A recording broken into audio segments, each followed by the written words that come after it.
umwanya wo gukurikirana amakuru kuri Bihad FM.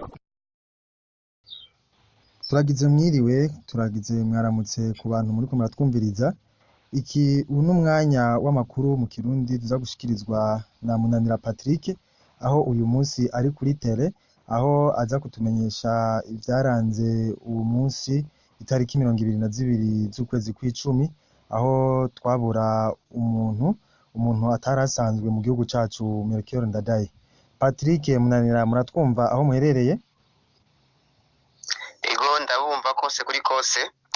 Ego mwoshobora kutubwira mukatumenyesha ibyaranze kuri uyu munsi itariki ya 22 z'ukwezi kwa cumi, mutubwire amwe mu mateka yagiye aranga nyakubahwa Melchior NDADAYE. Icambere nagomba kumenyesha abakunzi b'isamirizi Bihad FM nuko uyu munsi ari umunsi udasanzwe ku mateka y'igihugu cacu c'u Burundi, aho abarundi batsidukanye iyo nka bibuka imyaka 25 irangiye umukuru w'igihugu wa mbere yari yitorewe n'abene gihugu nyiricubahiro Melchior NDADAYE agandaguwe bunyamaswa. Aho hakaba hari kwigenekerezo rya 21 gitugutu umwaka wa 1993 kwirikwa ry'ubutegetsi yakorewe maze bikamuviramwo no kugandagurwa. Nagoma nibutse mbere yuko mvuga uko ibirori vyagenze ari Bujumbura, nibutse yuko abarundi yuko nyene cyo President Melchior NDADAYE yari yize amashuri ya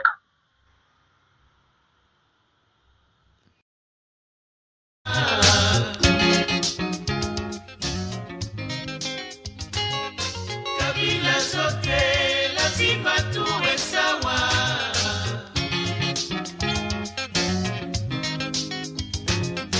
Burundi mpya daima iko imara.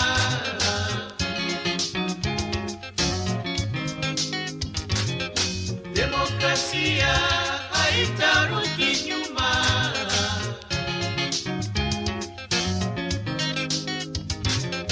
Warundi sote tuache uhasama.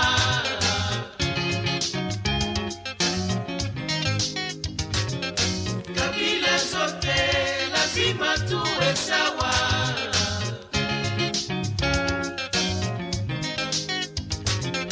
Burundi mpya daima iko imara.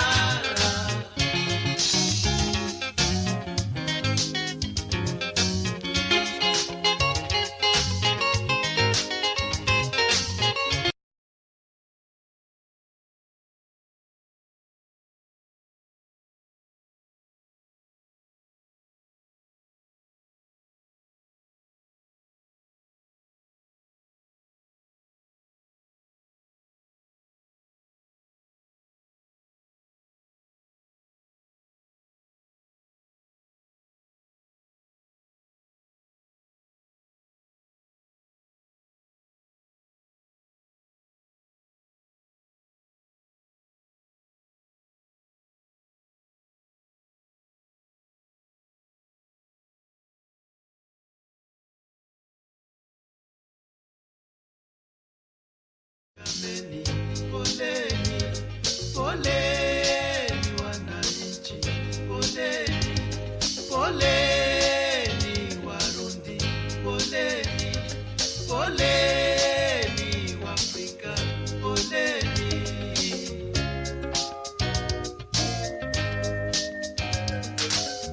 Maadui wa demokrasia wametupokonya raisi wetu pamoja na viongozi wengine wasaidizi wake.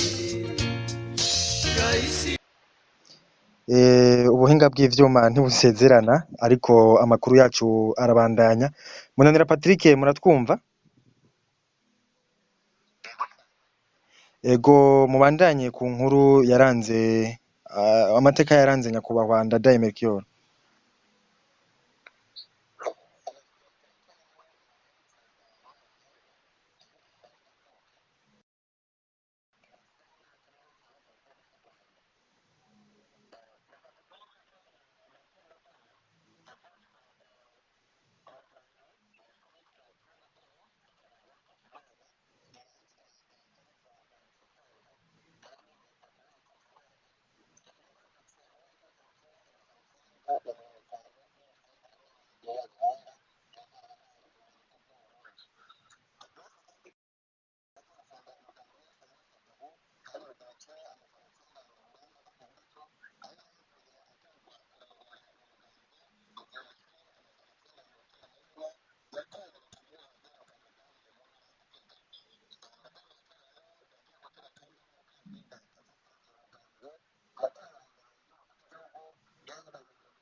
ehe,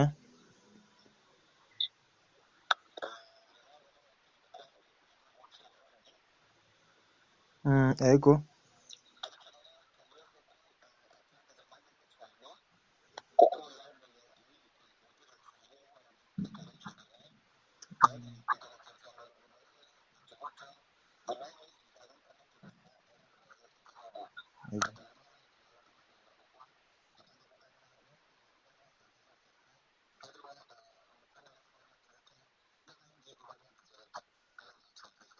ego.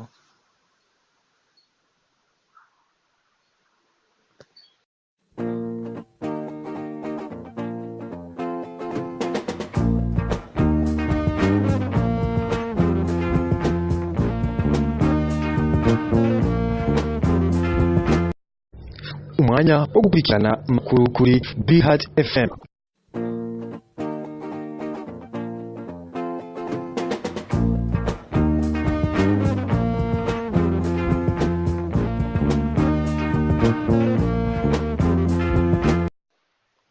Munanira Patrick, tubasabe musozere mutubwire mu majambo make ibyaranze uyu munsi mu munota umwe.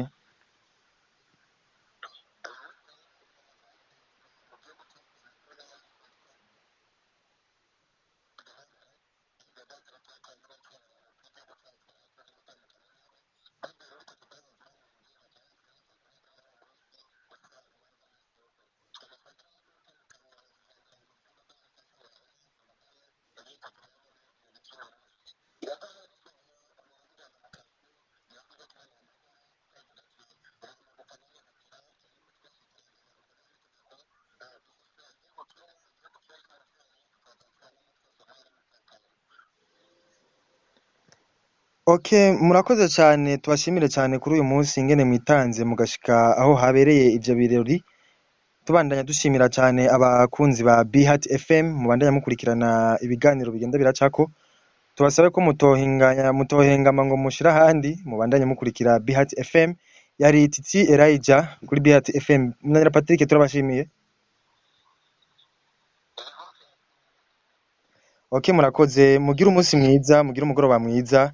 Imbere aho dufise umutumire wacu, aho tuza kuba dufise umutumire yitwa Arno, aho aza kuba ikiganiro cerekeye umwuga, aho aza kutubwira byinshi kuvyerekeye umwuga wiwe akora, eka mbere dushikirize n'ibintu bitandukanye ashobora gufasha bamwe mu gwaruka rusanzwe rungana nawe mu myaka afise, aze kubahimiriza mbere kugira namwe mubandanye mukreya ingabirano mufise, mure kuzicarana ahubwo muzikoreshe kuko zishobora gufasha benshi mu bicaye. Murakoze, mugira umunsi mwiza. Yari Titi Elijah kuri BFM.